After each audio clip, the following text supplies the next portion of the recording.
பழைய பைக்கோ, காரோ இல்ல செகண்ட் ஹேண்ட் வெஹிக்கிள் எது வாங்குறதா இருந்தாலும் நான் சொல்ற இந்த விஷயங்கள ஃபாலோ பண்ணுவாங்க. கண்டிப்பா உங்களுக்கு யூஸ்ஃபுல்லா இருக்கும்.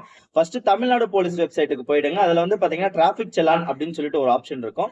அந்த ஆப்ஷனை கிளிக் பண்ணிட்டு நீங்க எந்த வண்டி வாங்குறீங்களோ அந்த வண்டியோட ரெஜிஸ்ட்ரேஷன் நம்பர் அதுல என்டர் பண்ணுங்க.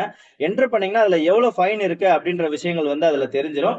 அதை கிளியர் பண்ணி வாங்கிக்கோங்க. சப்போஸ் இதை கிளியர் பண்ணாம நீங்க வாங்குனீங்கன்னா அந்த ஃபைன் அமௌண்ட்டை வந்து நீங்க தான் பே பண்ற மாதிரி வரும். அந்த ஃபைன் அமௌண்ட்டை கிளியர் பண்ணா மட்டும் தான் நீங்க வந்து நேம் டிரான்ஸ்ஃபருமே பண்ண முடியும். சோ இதை முக்கியமா நீங்க செக் பண்ணிக்கோங்க. அதே மாதிரி பாத்தீங்கன்னா அதே தமிழ்நாடு போலீஸ் வெப்சைட்ல வெஹிக்கிள் வெரிஃபிகேஷன் அப்படின்னு சொல்லிட்டு ஒரு ஆப்ஷன் இருக்கும். அந்த ஆப்ஷனை கிளிக் பண்ணிட்டு எந்த வண்டி வாங்குறீங்களோ அதோட ரெஜிஸ்ட்ரேஷன் நம்பரை என்டர் பண்ணுங்க.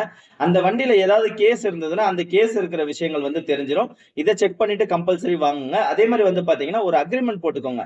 அதாவது வாங்குறவர் வந்து பாத்தீங்கன்னா சோ அண்ட் சோ வந்து நான் இவ்வளவு அமௌண்ட் உங்கள்கிட்ட கொடுத்து வாங்கிட்டேன், நான் இந்த தேதியில வந்து நேம் டிரான்ஸ்ஃபர் பண்ணிடுறேன் அப்படின்ற விஷயங்களை வந்து மென்ஷன் பண்ணி அவரோட ஐடி ப்ரூஃப் வாங்கி வச்சுக்கோங்க. அதே மாதிரி வந்து பாத்தீங்கன்னா விக்கிறவர் சோ அண்ட் சோ இந்த காரணத்துக்காக நான் இவருக்கு விக்கிறேன், இவர்கிட்ட இவ்வளவு அமௌண்ட்டை வாங்கிக்கிட்டேன், இவர் இந்த இவ்வளவு தேதிக்குள்ள வந்து நேம் டிரான்ஸ்ஃபர் பண்ணிடணும் அப்படின்ற விஷயங்களை வந்து மென்ஷன் பண்ணிட்டு அவருடைய ஐடி ப்ரூஃப்மே வாங்கிக்கோங்க.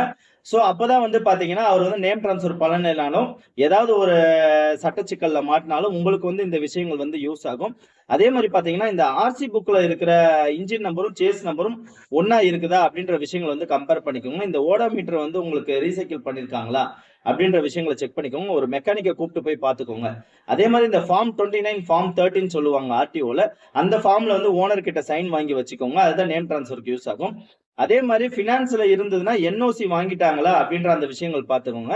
என்ஓசி வந்து காலாவதி ஆயிடுச்சுன்னா திரும்ப நீங்க ஃப்ரெஷ்ஷா ஒரு என்ஓசி வாங்கி கொடுங்க அப்படின்ற விஷயங்களையுமே நீங்க கன்வெர்ட் பண்ணி வாங்கி வச்சுக்கோங்க.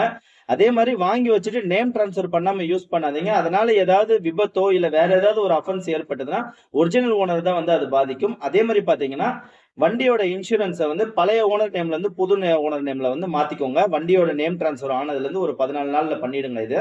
சோ இந்த மாதிரி விஷயங்கள்லாம் ஃபாலோ பண்ணிக்கிட்டீங்கன்னா எந்த சிக்கலும் இல்லாம நீங்க வண்டி ஓட்டலாம். Thank you friends.